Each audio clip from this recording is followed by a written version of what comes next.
ये मामला ग्राम जगदीशपुरा की कृषि भूमि का है, जो कि जगप्रीत सिंह भोगल जी और उनके परिवार की संपत्ति है। और इसमें उनका पारिवारिक पूर्व में बंटवारा हो चुका है और सभी लोग अपने अपने हिस्से की ज़मीन पर काबिज थे। और इसी बीच में जो बलराम कुर्मी है और जितेंद्र कुर्मी है, इनके द्वारा उक्त संपत्ति जबकि न्यायालय में प्रकरण विचाराधीन है और उसके बावजूद भी इन्होंने जानकारी होते हुए भी ये ज़मीन खरीद ली। खरीदने के बाद इन्होंने तहसीलदार के यहाँ सीमांकन के लिए आवेदन पेश किया था, लेकिन सीमांकन की प्रक्रिया पूर्ण नहीं हुई और सीमांकन भी पटवारी जी के द्वारा नहीं किया गया है, लेकिन नायब तहसीलदार के द्वारा सीमांकन की पुष्टि कर दी। सीमांकन की पुष्टि होने के बाद इन दो बलराम के द्वारा और जितेंद्र के द्वारा सीमांकन की पुष्टि होने के पश्चात जो कि तहसीलदार नायब तहसीलदार हैं, उन्होंने अवैध पुष्टि की है। और जो कि पुष्टि की कार्रवाई जो है ना, पटवारी के द्वारा भी कहा गया कि नहीं, सीमांकन की पुष्टि नहीं हुई है।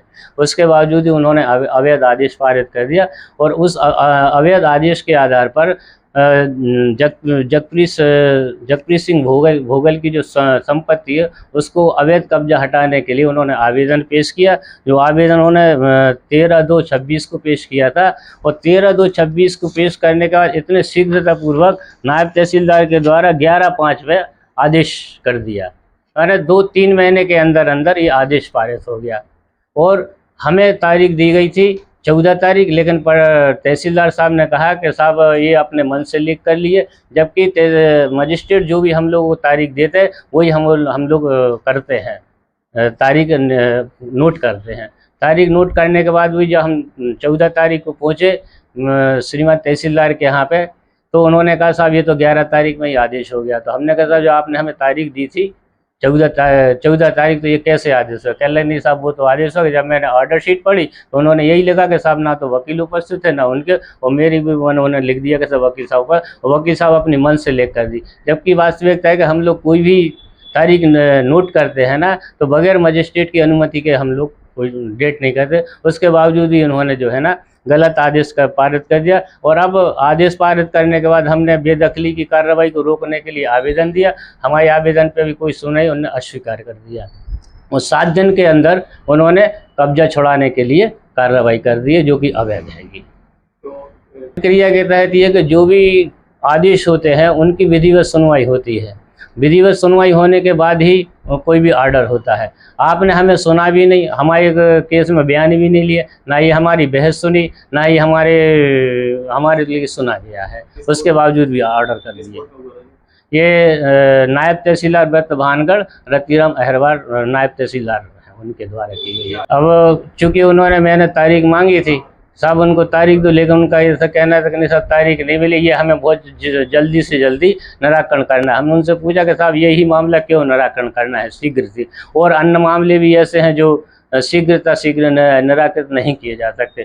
फिर भी उनके द्वारा कहने के साहब इस प्रकरण में तो हमें जल्दी आदेश करना है। इसमें मात्र पेशी हुई है 12 या 13 पेशियों में इन्होंने 2 महीने 3 महीने के अंदर अंदर फैसला कर दिया। नाम के आदमी का नाम आ रहा है, ये क्या कोई पॉलिटिकल फैमिली से आते हैं? उनके कोई परिचित या रिश्तेदार वो आते हैं और उनके साथ में कई व्यक्ति आते हैं, उनके साथ में प्रभावशाली भी व्यक्ति रहते हैं। अब चूँकि नाम तो नहीं पहचानते हैं, लेकिन हमें ऐसा लगता है कि राजनीतिक प्रभाव में आकर ये ऑर्डर किया गया है।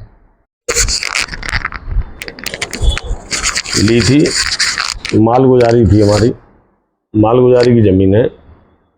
हमारी मालगुजार हमारी दादी थी, तब से इस ज़मीन की देख रेख वही करती थी।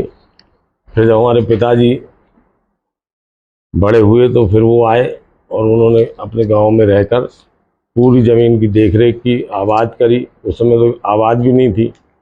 हमारे पिताजी के जितने भाई बहन सभी लोग जो है बाहर रहते थे, तो पूरी जिम्मेवारी हमारे पिताजी के पास थी। और इसकी एक पावर और अटॉर्नी भी हमारे पास है, जो 1960 में पूरे परिवार ने हमारे पिताजी को दी थी। जिन 6 खसरा नंबर की बात चल रही है, वो ऑन रिकॉर्ड किसके नाम पे दर्ज थे?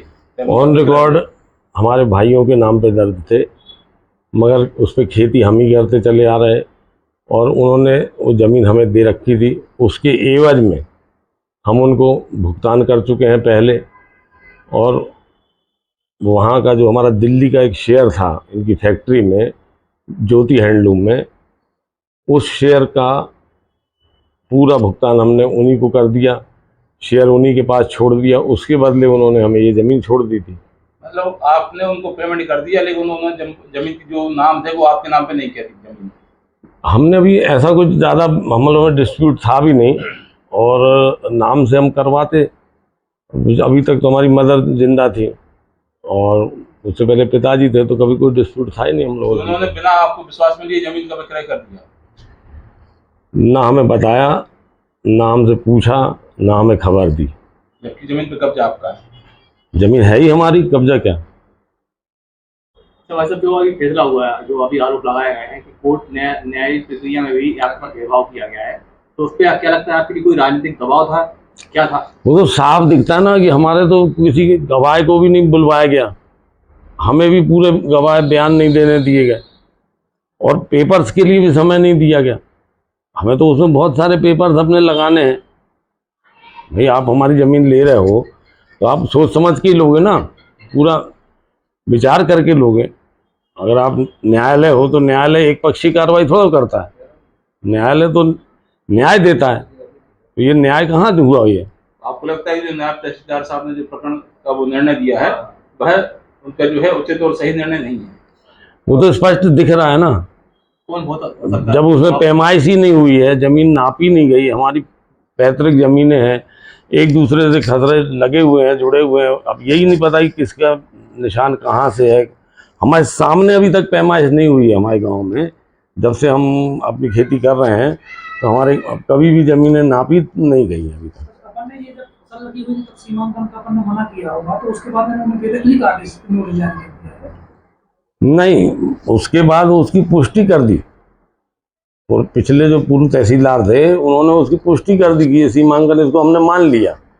उस बात की मैंने शिकायत की, माननीय कलेक्टर महोदय के यहाँ से जाके शिकायत की। तो सीमांकन हुआ नहीं था और नायब तहसीलदार साहब ने मान लिया कि सीमांकन हो गया। और सामने वालों ने उसी को आधार बनाकर 250 की कार्रवाई डाली। अब आपने अपील करी है क्या प्रकरण के खिलाफ में? हर जगह अपील करी है, हाई कोर्ट में भी की है, अपने एसडीएम महोदय के यहाँ भी की है, अपर कलेक्टर महोदय के यहाँ भी की है। कहीं से स्टे मिला है?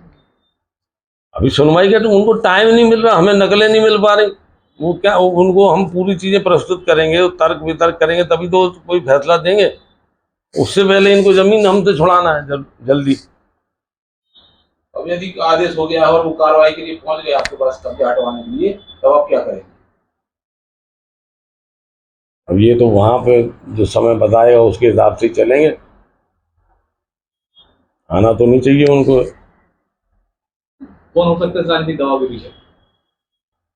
राजनीतिक कारण है। बीना में तो अधिकांश जो है प्रॉपर्टीज आप देख रहे हो, कई विवादित प्रॉपर्टीज जो हैं लोग खरीदते हैं, बेनामी खरीदते हैं, दूसरों के नाम खरीद लेते हैं। अगर बेसिकली आप जाएंगे पीछे तो जिन 2 लोगों के नाम से रजिस्ट्री हुई है, जितेंद्र और बलराम के नाम से, तो इतना पैसा लाके रजिस्ट्री कराना, मुझे नहीं लगता कि ये इनों का ही मतलब जो है पैसा है। कितने में खरीदी गई होगी बात जमीन को? वो लगभग जो है ना, जो बाजार मूल्य था 55 लाख रुपए, करीब 60 लाख रुपए, उससे कम में खरीदा दर्शाया गया। 55 लाख रुपए मतलब 40-45 लाख रुपए में नहीं, एकड़ नहीं, कुल भूमि 55 लाख। तो वो उसमें दिखाया गया है कि 45 लाख करीब में खरीदी गई है, और एक जो है वो 10 लाख करीब में खरीदी गई है। मतलब 21 एकड़ जमीन जो है 65 लाख में खरीदी गई है कुछ लोगों द्वारा। ठीक है।